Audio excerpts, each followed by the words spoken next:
la manteca de iguana. ¿Cómo dice la otra? ¡Qué alegría, qué alegría! ¡Qué alegría, qué alegría! ¡Pulgares afuera! ¿Cómo dice la canción? No los escucho. ¡Pulgares afuera! Este proyecto consiste en contar la historia de nuestro municipio a los niños, niñas, jóvenes y comunidad en general de la vereda La Coca y de la vereda La Primavera. Pero no es contar la historia con la rigidez y la retórica de los libros, es contarla a través de la oralidad, que sea entendible para los niños y ubicándolos no solamente en el tiempo, sino en el espacio en que sucedió la colonización de nuestro municipio, en este caso Génova, Quindío. Bueno, vamos a ponernos pilas ahí, pues, a ver, despiertos, a ver, ojos abiertos y oídos despiertos, a ver. Bueno, entonces les estaba contando que vamos a ir al pueblo. De aquí a Génova son más o menos unos 12 kilómetros. 12 kilómetros, ¿cuántos metros serán? Uy, yo no sé. Digamos que son 12.000 metros entonces. No, pero 12.000 metros. ¿Ustedes no vieron los Olímpicos? Sí. La gente corriendo 42 kilómetros. 42.000 metros. Pero entonces vamos a ir a Génova y vamos a conocer un poco de la historia de Génova, de cuándo fue fundado, de quiénes fueron los primeros que vinieron. ¿Ustedes han oído hablar de don Segundo Henao? Sí. ¿Y quién era don Segundo Henao? El que fundó Génova. Eso quiere decir que se han aprendido la lección. Sí le ha enseñado la profesora, ¿cierto? Sí. Eso veo. Bueno, entonces vamos a ir allá al pueblo, todos nos vamos a divertir, vamos a gozar y vamos a sentirnos muy contentos. Y a conocer y aprender. Ojo vivo.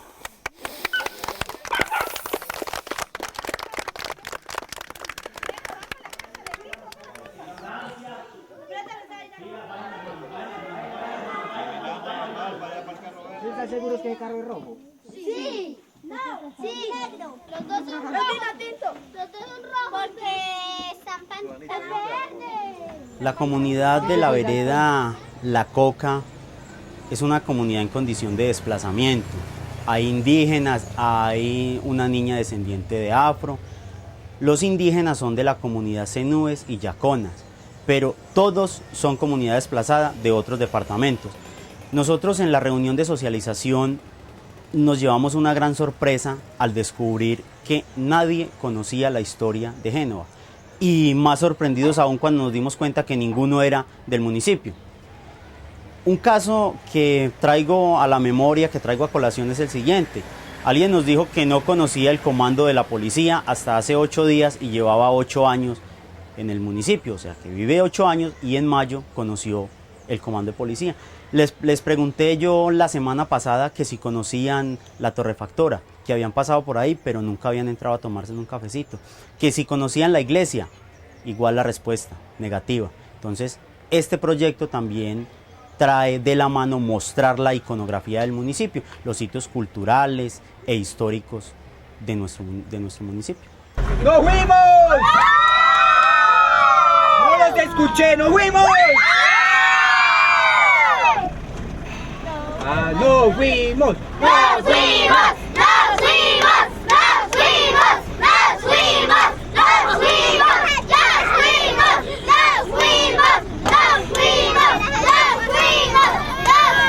Vamos a llegar primero que los de los Willis, vean. Vamos a ganar. Y vean, los de acá, los niños les vamos a ganar a los padres, vean, vamos a llegar más rápido. Vamos a llegar más rápido.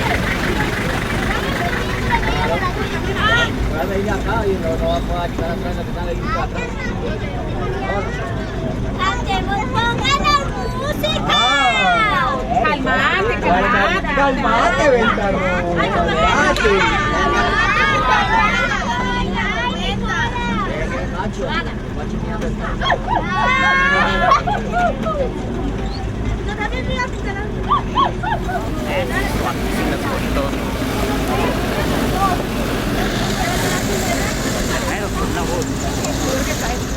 ¿Cuántos son de Génova? Bueno, muy poquitos. Vamos a hablar un poquitico de lo que es Génova. Génova pertenece al departamento del Quindío. Génova es uno de los 12 municipios que conforman el departamento del Quindío, que fue creado en el año de 1966. ¿Por qué se llama Génova? Se llama Génova porque don Segundo Henao era una persona que admiraba mucho a Cristóbal Colón. Cristóbal Colón, italiano, había nacido en una ciudad que se llama Génova, Génova en Italia. Entonces, por eso él decidió que este pueblo se llamara Génova en homenaje a Cristóbal Colón. Posteriormente, empezaron a llegar los colonos a poblar las veredas y a hacer el casco urbano. Y es aquí donde vamos a llegar, donde vamos a conocer especialmente la riqueza que nos legaron los antioqueños, especialmente porque la mayoría de los colonos venían de Antioquia, de Sonsón. Un gran asiento lo tuvo Villa María en Caldas. Desde allí se desplazó mucha gente hasta este municipio, a lo que era la población en ese entonces. Escuchen, cuando yo diga Juan, cuando yo diga Juan, cuando yo diga Juan, ustedes dirán Luis. Vamos a ver, vamos a empezar, no me vayan a fallar. Juan, Juan, Juan. Luis, Luis, Luis. Luis, Luis, Luis. Juan, Juan, Juan. Juan, Juan, Juan. Luis, Luis, Luis. Luis, Juan, Luis. Juan, Juan, Luis. ¡Ah, oh, con eso! ¡Oh, era al revés! ¿Listo? Podemos remontarnos con un poquitico de imaginación y es lo importante para los jóvenes, para que ellos se imaginen aquel hombre en alpargatas o descalzo, caminando por trochas para llegar hasta esta tierra.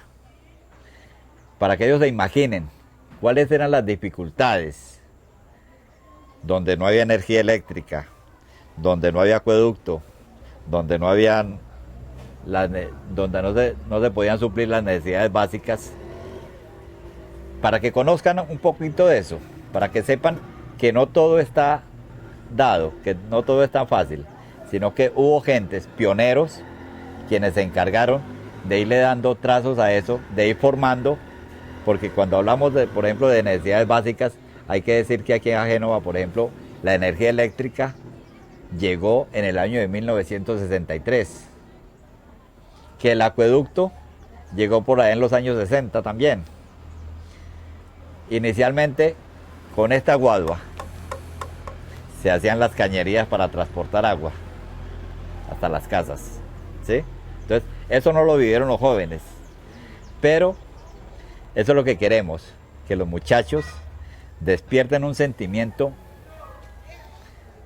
de ancestral, que revisen un poquitico el pasado para que vayan viviendo una nueva época, pero que esa época nunca se olvide, que esa época siga permaneciendo, por lo menos en una idea de cómo fue la fundación, de cómo fue la creación de estas tierras.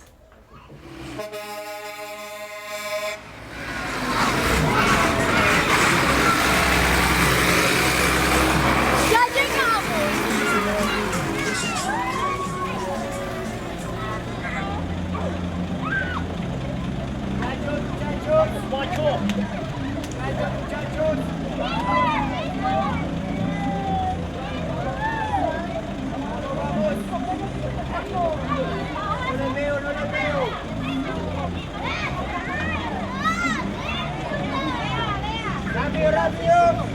Están muy lentos.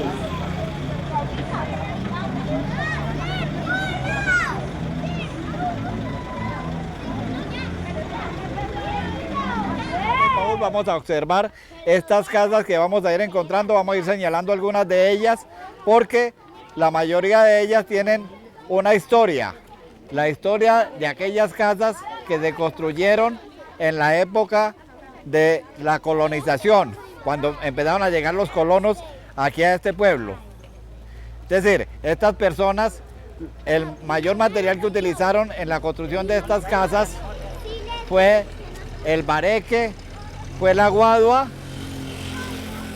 y la madera. Esos fueron materiales específicos los que fueron utilizando para construir estas casas. Posteriormente, con el adelanto, con el progreso, ya se fue construyendo en ladrillo. Hay que tener en cuenta que inicialmente, cuando llegaron los primeros colonos de aquí, se encontraron que habían unos sitios específicos, especiales, para construir ladrillo, para construir este ladrillo. Este ladrillo lo empezó a construir un señor que se llamó Don Zoilo Arbeláez. Fue el primero que llegó a construir ladrillo porque él iba para Sevilla y lo detuvieron aquí en Génova. Le pidieron el favor de que se pusiera a hacer ladrillo y se empezaron a hacer casas ya de ladrillo. Pero la mayoría del material fue guadua, fue madera, fue bareque, que es lo que viene utilizando. Y hay que tener en cuenta igualmente que estas casas tienen lo que se ha denominado la colonización antioqueña. La mayoría o muchas de estas casas tienen ese aspecto folclórico pintado en colores vivos porque esa es la manifestación de la colonización antioqueña.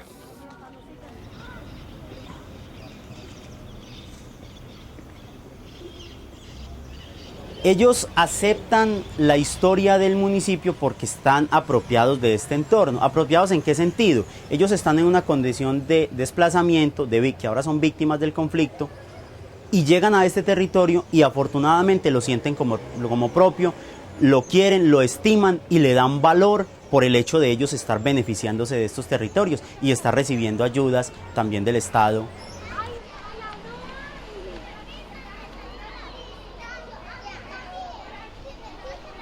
Avanza, niños.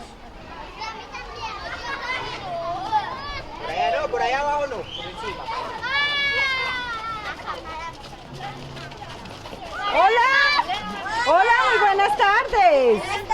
¿Cómo están? Bien. Bienvenidos a la Biblioteca Pública Municipal. ¿Ustedes la conocían? Sí. ¿Sí? Ah, bueno, algunos la conocían, otros no, pero bienvenidos. Vamos a hacer algo muy interesante esta tarde en la Biblioteca Pública, que la Biblioteca Pública es de ustedes.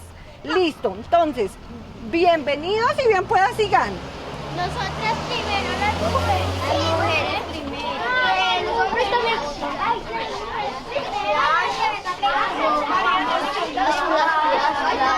No es tan rápido. Bien puedan sigan. Nos vamos a sentar. Resulta que este cuento empieza en un... ¿En dónde empieza? Parece que fuera en el mar. Vamos a ver. En la playa. Resulta que dice, vamos a cazar un oso. Vamos a cazar un oso grande y peligroso. ¿Quién le teme al oso? Entonces ustedes me van a contestar, nadie, porque aquí no hay ningún miedoso. ¿Cómo me van a contestar? Nadie, porque aquí no hay ningún miedoso. ¿Cuántos de ustedes conocían la biblioteca? ¿Todos? No, todos no. ¿Todos no? Bueno, para los que no han tenido la oportunidad de venir, esta biblioteca pública fue construida con recursos del Ministerio de Cultura y la Embajada del Japón. Es una biblioteca muy cómoda, tiene la salita infantil, la sala general y tenemos... Articulamos el proceso histórico con, digamos que con la parte literaria a través de lo que le dije ahorita, la oralidad, porque es que cuando yo narro la historia a través del cuento, de la anécdota, de la particularidad y de la singularidad, estoy involucrando al niño en la parte jocosa de la historia. ¿Y cómo plasmamos nosotros esa parte jocosa y esos hechos trascendentales de nuestro municipio con los niños? A través del dibujo, a través de la manualidad. sin dejar de lado, y algo muy importante que también tiene este proyecto paralelo, es la producción de texto. De texto, porque nosotros no estamos escribiendo nuestra historia. La historia es un libro en blanco que la puede escribir cualquiera. Entonces eso busca contrarrestar este proyecto. No solamente contar la historia, sino comenzar a escribir la historia y a reescribir la que ya está plasmada en el papel. Bueno, les voy a pasar de a hojita. Lápiz no les doy. Ustedes trajeron lápiz, ¿cierto? ¿Cómo que no? Ustedes se vienen a hacer tareas y no traen los cuadernos. Ayúdenme con los lápices, don Rubén. No, mentiras, niños. Ya les pasamos los lápices.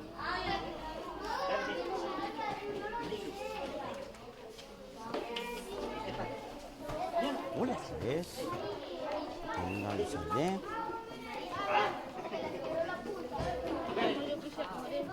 Toma, Camilito.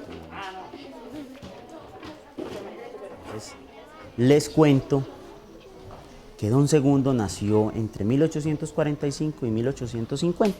Nació en Río Negro, Antioquia. Resulta que don Segundo vivía con su mamá y con su papá, lógicamente. Y el niño viajaba 2 horas de la casa a la escuela por trochas donde solamente transitaban mulas que eran llevadas por arrieros. Iba día de por medio, razón por la cual solamente estudió hasta tercero primaria. A los 16 años sale con el hermano Francisco de Río Negro para Villa María. Y en Villa María cayó como pez en el agua, porque don Segundo siempre le gustó la minería y la huaquería, y en Villa María se dedicó a este oficio. Y el hermano era un poco más parco, más tranquilo, y se dedicó a la agricultura. Resulta que don Segundo llega a una época en que se enamora y se casa en Villa María Caldas con Jacinta Patiño, que era la prima de don Segundo. ¿Qué se comía en esa época? Pues lógicamente que no íbamos a vivir del aire, pero lo más típico de nuestra región ha sido los frijoles, el sancocho, la mazamorra, la panela y el queso que la utilizaban para los viajes. Don Segundo llega a Villa María y ahí establece relación con mucha gente. Fue un líder. Escuchaba los relatos fantásticos de la comunidad, donde nombraban una provincia llamada Quindío, que decía que si el agua crecía si se le sembrara. Pues bien, don Segundo un día le dijo a la esposa: mija, empaque los corotos que nos fuimos. Y arrancaron para Salento. Llegaron a Salento. Don Segundo otra vez se dedica a la minería en la cabecera del río Quindío. Se dedica a extraer oro artesanalmente, pero como era un líder, se ganó la confianza de todas las personas de Salento y lo comisionaban a él para ir a Ibagué, que era la capital o el centro aurífero de la época, y era allá donde se comercializaba todo el oro que producían en el Quindío. Don Segundo lo llevaba. Pero por una circunstancia, digamos, desafortunada o a veces afortunada de la vida, estaba don Segundo, como él mismo lo relata, una tarde de primavera junto a un árbol, cuando vio a lo lejos en el valle del Quindío un destello de luz. Oh, sorpresa, don Segundo creyó que había hallado la tan mentada laguna de Maraveles. Efectivamente, 8 días después ya tenía todo listo y emprendió su aventura, que más que una aventura fue una odisea. Tuvo todo tipo de peligros. Se fue con un compañero de nombre Santa. Les pasó cualquier cantidad de cosas. Se embarcaron en una balsa por el río, naufragaron, casi se ahogan, les tocó comer carne podrida, huevos de paujil, se enfrentaron a un tigre y don Segundo llegó un momento en que pensó comerse al compañero para poder sobrevivir, ya que él tenía hijos y esposa y el compañero no tenía. Bueno, resulta que don Segundo sale de esa aventura temerosa y llega otra vez a Salento. De ahí se embarca para Génova, a conocer todos estos territorios que hoy se llaman Génova. En esa época no tenía nombre aún. Comenzó su expedición por estas cordilleras y abrió un latifundio, hizo una mejora en lo que hoy es el Cedral, que así se llamó la finca, el Cedral. Construyó ahí en 1897, se estableció ahí, pero no se quedó ahí, se volvió para Calarcá a convencer más gente de que se viniera, efectivamente. Y en 1903, don Segundo Henao Patiño, el coloso de las fundaciones del Quindío, funda su segundo pueblo, porque el primero fue Calarcá. Estamos en 1903. Don Segundo, 8, 10 años después, se regresa para Calarcá y muere el 21 de enero de 1921. Cerró para siempre sus ojos verdes color esmeralda.